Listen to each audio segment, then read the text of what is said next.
Kita akan masuk hikmah selanjutnya. La yakun talabuka tasabbuba. Ini hikmah yang ke-60. 163. Nah, 162. La yakun talabuka tasabbuban ilal ata'i minhu. Fayaqillu fahmuka an. Fayaqilla fahmuka anhu.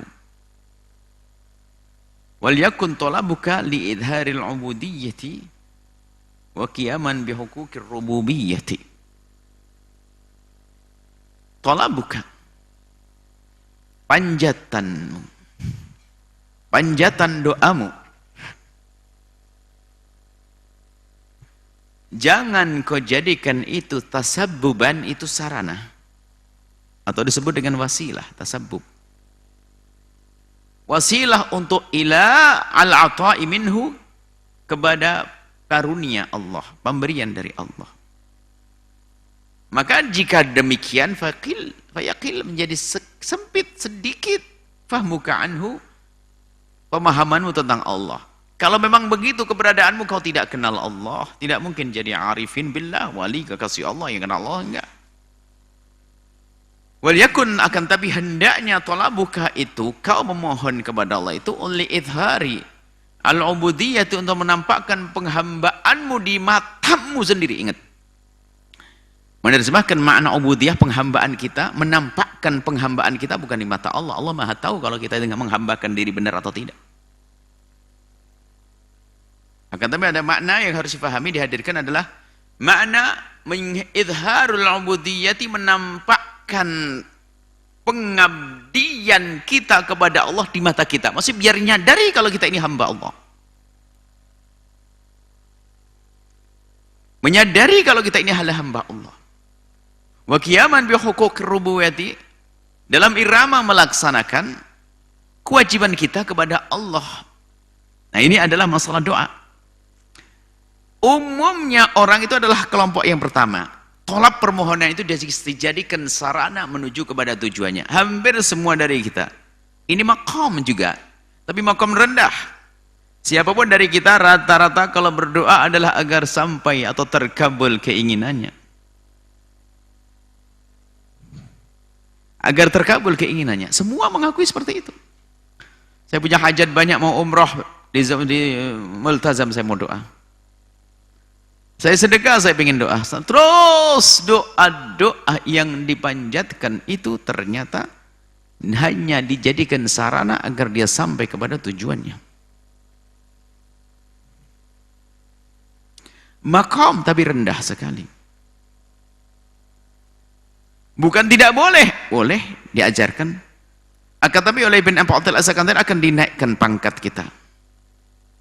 Agar kita di saat memohon kepada Allah, bukan seperti ini. Bukan memohon kepada Allah menjadikan permohonan ini adalah sarana untuk sampai kepada tujuannya, tidak. Akan tapi bagaimana menyadari bahwasanya permohonan kepada Allah ini adalah tujuan, bukan sebagai sarana.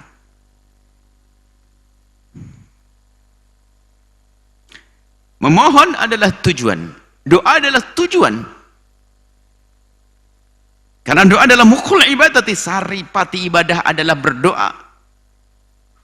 Wa ma khalaqtul jinna wal insa illa liya'budun. Tidak diciptakan jin dan manusia kecuali mengabdi. Jadi mengabdi itu tujuan, mengabdi kepada Allah.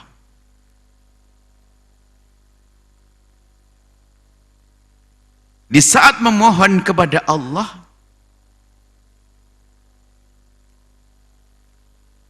maka di saat kita mohon kepada Allah, kita harus menyadari bahwa permohonan ini adalah bentuk pengabdian kita kepada Allah. Nah, jadi kita ini rata-rata menjadikan doa itu adalah sarana, bukan tujuan. Ahlul wusul, orang yang sampai kepada Allah, berdoa bukan karena untuk sampai kepada tujuan, karena doa itu adalah memang tujuan. Doa itu adalah tujuan. Maka di saat kita berdoa, ini kesimpulannya, Di saat kita berdoa itu karena kita memenuhi permintaan Allah, bukan karena kita minta agar Allah memenuhi permintaan kita. Selama ini yang sering dihadirkan oleh kita adalah kita berdoa karena kita menginginkan Allah mengkabul hajat kita, bukan kita memenuhi permintaan Allah. Tapi kita berdoa karena kita memenuhi permintaan diri kita. Coba. Kita berdoa untuk memenuhi permintaan diri kita. Saya punya hajat begini-begini, permintaan diriku, maka aku minta, ya Allah, kabulkan hajatku. Berarti kita berdoa karena kita ingin memenuhi tuntutan kemauan kita. Tapi ahli usul, orang sampai kepada Allah, tidak. Aku berdoa karena aku memenuhi permintaan Allah yang sudah berfirman, ud'uni astajib lakum. Mintalah kepadaku. Naam, marhaba, labbaik. Ya Allah, ya Allah. Aku penuhi perintahmu untuk berdoa, maka aku berdoa. Jadi saat dia memohon kepada Allah, dia sadar bahasanya, aku saat ini memenuhi permintaan Allah yang menyuruhku berdoa. Dan di saat aku berdoa, aku harus menampakkan bahasanya, aku adalah seorang hamba. Ini adalah makna.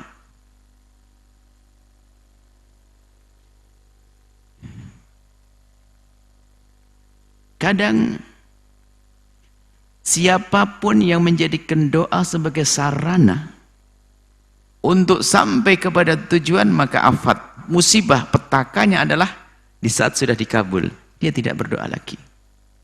Itulah santri, itulah siswa, pelajar yang doanya agar sampai kepada tujuan. Dia rajin berdoa kalau besok mau ujian. Setelah selesai nggak pernah doa lagi, tahajud nggak ada, puasa nggak ada, ini nggak ada. Karena tidak menjadikan permohonan adalah sebagai tujuan.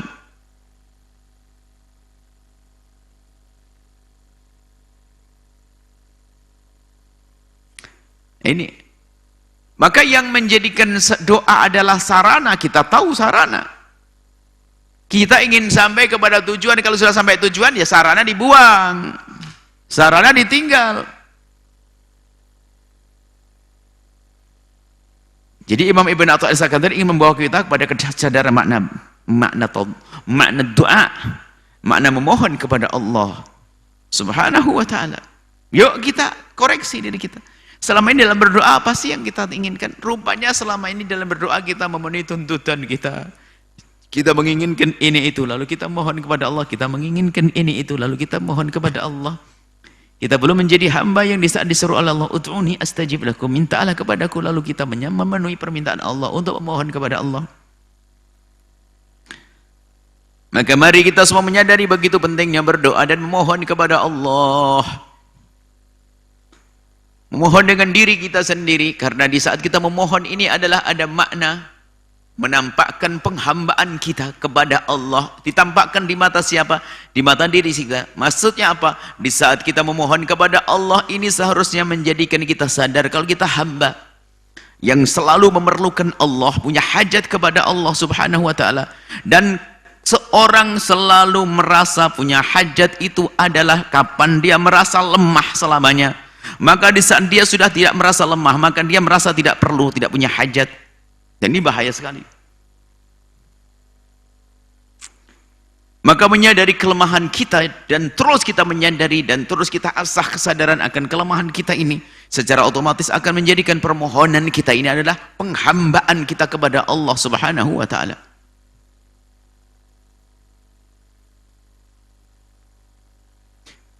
Sedikit diasah hati kita ini di saat kita memohon, dan memang kita sadari semuanya. Di saat kita mohon kepada Allah ya untuk memenuhi kebutuhan kita, bukan karena kita sadar kita diminta oleh Allah. Sehingga kalau orang itu dalam permohonannya tulus karena Allah, dia tidak akan berkata, kenapa doaku tidak dikabul? Biarpun di sana ada pembahasan doa itu akan dibahas karena Allah sudah berjanji kok, ud'uni, siapapun mohonlah kepadaku, ud'uni, mohonlah kepadaku, astajib lakum, niscaya aku akan kabul. Janji Allah, Allah tidak pernah ingkar janji. Kalau memang orang doanya benar sesuai dengan aturan doa, menampakkan penghambaannya kepada Allah dan syarat-syarat yang lainnya dipenuhi, termasuk makanannya halal, bajunya halal, semuanya halal. Kalau sudah benar seorang hamba dalam berdoa dan dia menyadari dalam doanya dia memohon kepada Allah, dia punya hajat kepada Allah yang lemah dan Allah yang Maha Kuasa, maka pasti ada jawabannya, astajib lakum, niscaya Allah akan kabul. Kalau doa benar pasti dikabul. Akan tapi jika doa kita nggak benar, bukan doa yang sesungguhnya. Doa tidak merasakan punya hajat, ya kurang ajar kepada Allah. Jangankan kepada Allah Jalla Jalaluh sebagai permohonan doa, kepada sesama manusia pun nggak pantas kalau kita minta kepada seseorang tapi yang tampak kesombongan kita, atau kita minta tanpa sadar kita minta, oh orang tersebut akan bisa memberi kepada kita biarpun dia dermawan, mungkin marah. Kita minta kepada ini sesama manusia satu pangkat, ada seorang kaya raya, dia dermawan memang, tapi kita datang ke sana dengan sombongan. Aku sebenarnya punya hajat kepadamu wahai bos. Aku tidak terlalu penting, tidak perlu butuh dengan hartamu. Tapi kalau ente kasih juga tidak ada masalah. Ngomongnya begitu kan kurang ajar.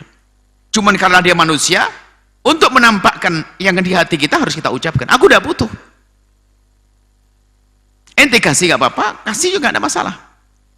Itu pekel, kecewa ini apa ya? Marah dia, kurang ajar, benar ini orang. Bagaimana dengan kita dengan Allah Jalla Jalaluh yang maha melihat apa yang di zahir kita dan di batin kita. Kita selalu mengatakan Allahumma, Allahumma. Tapi ternyata kita tidak menampakkan kalau kita sebagai orang yang punya hajat. Buktinya di dalam berdoa pun tidak ada ketawaduannya kepada Allah. Perilaku adabnya juga tidak ada di saat berdoa. Bahkan di saat berdoa pun tidak menyadari kalau dia punya hajat kepada Allah. Bagaimana itu disebut sebagai doa? Itu tidak disebut sebagai doa, maka tidak ada jawaban astajib lakum. Memohon, kelihatannya memohon tapi tidak menyadari.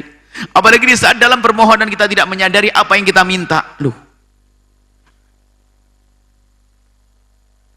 dengan manusianya tidak jelas, nggak mau. Dengan Allah, Allahumma nggak paham. Nah ini makanya berusaha untuk memahami makna, memahami lafaz, kalimat, supaya lebih khusyuk apa yang kita minta. Ya Allah, berikan padaku surga. Kebayang neraka yang di tempat siksa Allah gitu kan, di surgamu ya Allah. Allahumma ya Allah, rezeki ya Allah, aku minta kepadamu ya Allah, dengan penuh kesadaran dan yakin bahwasanya tidak ada yang memberi rezeki kecuali Engkau ya Allah, kecuali Allah. Terus diasah kekhusyuan dalam doa. Lah kalau sudah begitu doanya, pasti dong astajib lakum, Allah akan kabul doanya. Kemudian pengkabulan doa sendiri kan ada beberapa macam, ada beberapa model Allah ngasih kepada hambanya yang memohon kepadanya. Allah sudah berjanji, maka kalau sudah janji Allah, Allah pantang untuk mengingkari janjinya.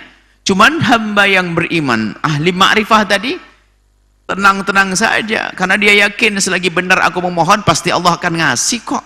Makanya dia tidak peduli tentang apa yang akan diberikan kepadanya, tapi dia hanya akan konsentrasi bahwasanya tugasku adalah ini, aku memohon kepada Allah. Adapun masalah pemberian Allah, dia sudah paham kalau Allah tidak memberi sesuai dengan permintaanku, kadang diganti dengan yang lainnya, atau nanti di akhirat. Kan begitu kaidah doa. Doa seorang hamba itu yang benar dalam doa kan pasti dikabul. Hanya bedanya bentuk pengkabulannya saja. Kadang Allah memberikan kepada seorang hamba sesuai dengan permintaannya, ada.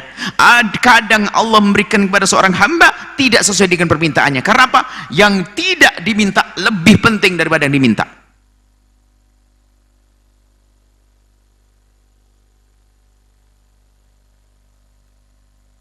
Contoh, selama ini mungkin panjatan doa kita adalah ya Allah berikan padaku rezeki yang panjang, rezeki yang sehat, rezeki yang lapang, apa banyak duit ini itu. Lupa bahasanya subhanallah, anaknya tidak didoain, sehingga doa yang dipanjatkan dengan tulus tentang rezeki nggak diwujudkan dalam bentuk rezeki. Allah nggak kasih duit, dia tetap melarat. Loh, tapi Allah kan janji mengabul. Iya, memang begitu. Cuman Allah telah kabul dalam bentuk yang berbeda yang kamu tidak tahu, tapi itu lebih kamu butuhkan. Apa itu? Anak tetangga pada sakit demam berdarah, anakmu sehat. Ayo. Oh itu. Minta aja duit ya Allah, rezeki yang banyak ya Allah, sama anak ya Allah, rezeki anak ya Allah, rezeki anak, sudah fakir nggak punya anak, saya pengen punya rezeki anak ini. Tapi doanya serius dikabul oleh Allah, tapi nggak punya anak, nggak punya rezeki. Diganti apa? Dikasihkan Allah, dikasih jantung, karena dia selama ini tidak pernah minta kesehatan, diganti oleh Allah. Jadi khusnudzon kepada Allah ini harus. Jadi kalau kita mohon kepada Allah, kadang kita diberi sesuai dengan apa yang kita minta, kadang kita diberi sesuatu tidak seperti yang kita minta, karena yang tidak kita minta lebih kita perlukan. Yang terakhir apa? Allah sayang, ingin menimbunkan, menyiapkan pahala, ingin menyiapkan pengkabulan doanya nanti di surga. Akan diberi Allah pahala. Sehingga ahli surga nanti yang banyak doa di dunia ini ternyata menemukan di surga itu amal pahala yang banyak. Allah bertanya, ya Allah ini pahala apa sih? Ini adalah pahala dari panjatan doamu dahulu yang aku tunda tidak aku beri di dunia, maka aku beri di akhirat.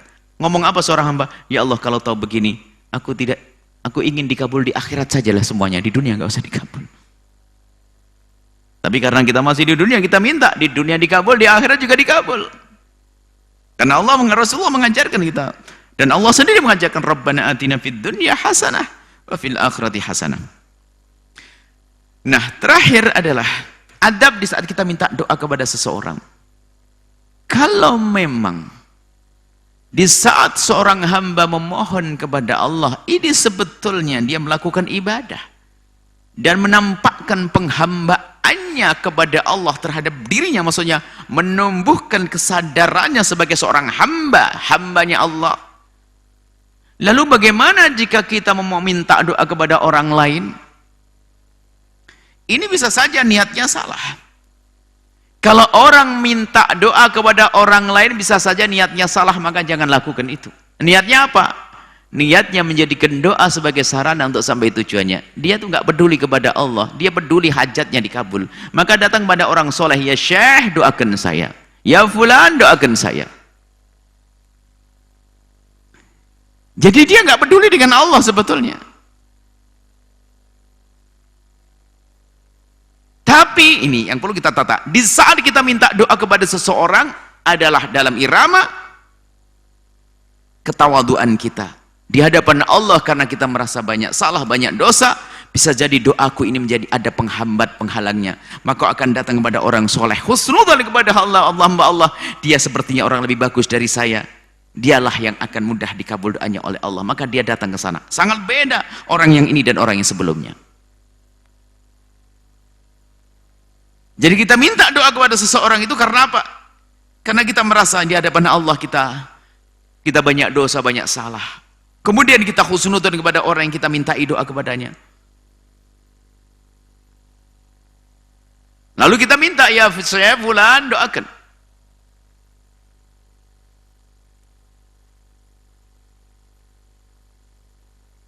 Baginda Nabi SAW minta kepada Sayyidina Umar bin Khattab doa, ya ukhayyal asrikni fi du'aik, waktu Sayyidina Umar mau haji.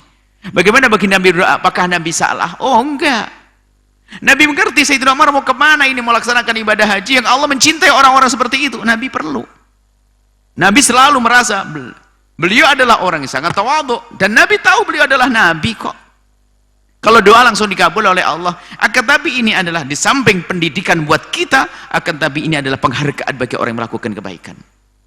Maka kalau kita datang pada ulama minta doa, niatnya yang banyak. Niatnya adalah kita koreksi diri kita. Bukan mungkin kita telah banyak dosa sehingga bisa menjadi sebab dosa kita ini penghalang pengkabulan doa kita. Kemudian kita husnudzon, dia adalah orang soleh, orang baik. Kemudian juga penghargaan, dia adalah orang yang dicintai oleh Allah. Banyak niat di dalam hal kita minta doa kepada orang lain. Yang tidak benar adalah kita minta doa kepada orang lain, kita hanya peduli dengan urusan pengkabulan hajatnya. Dan inilah yang banyak. Sehingga apa yang terjadi? Sama seperti pernah su'ul adab kepada Allah karena tidak dikabul doanya, maka dengan orang tersebut berkata, orang tidak dikabul doa, saya menolak balik doa tetap saja, nggak dapat jodoh nih. Ini ada orang ngomong gitu, saya minta jodoh kemana-mana sudah. Lalu dianya suudzon kepada Allah, suudzon kepada manusia, ya pantas kayak begitu. Maka datanglah kepada seseorang minta doa, dan itu boleh diajarkan juga. Akan tapi yang boleh ditata adalah hati kita. Pertama adalah kita menyadari segala kekurangan kita yang sangat mungkin kesalahan dan dosa kita ini menjadi penghalang dari pengkabulan doa. Yang kedua adalah kita tawadhu di hadapan hamba Allah dan husnudzon sekaligus kepada hamba Allah tersebut. Karena bisa jadi dia adalah orang yang dicintai oleh Allah, yang doanya dikabul Allah. Maka kita datang kepadanya.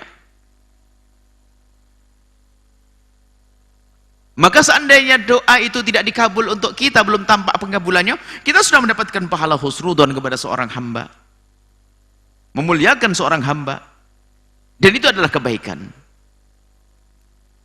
Baik, inilah hikmah yang ke 160 berapa tadi. Maka subhanallah, ini la yakun talabuka Tasabubanil ata'i minhu, jangan sampai kita berdoa itu hanya untuk sampai kepada tujuan. Karena yang demikian itu menunjukkan kita nggak kenal Allah. Wal yakun talabuka, hendaknya permintaanmu itu adalah, berdoamu itu adalah idharil ubudiyati, untuk menampakkan penghambaanmu kepada Allah di matamu, bukan di mata Allah. Kalau Allah sudah melihat, maksudnya apa? Idharul ubudiyah itu gimana sih menampakkan penghambaan kita? Maksudnya agar kita sadar kita hamba, kemudian di saat kita menyadari hamba, maka permohonan kita serius sebagai seorang hamba di hadapan Allah Subhanahu wa taala. Wa qiyaman bihuquqir rububiyyati, dalam irama melaksanakan tugas kita kepada Allah untuk beribadah seperti difirmankan oleh Allah, "Wa ma khalaqtul jinna wal insa illa liya'budun." Wallahu a'lam bissawab.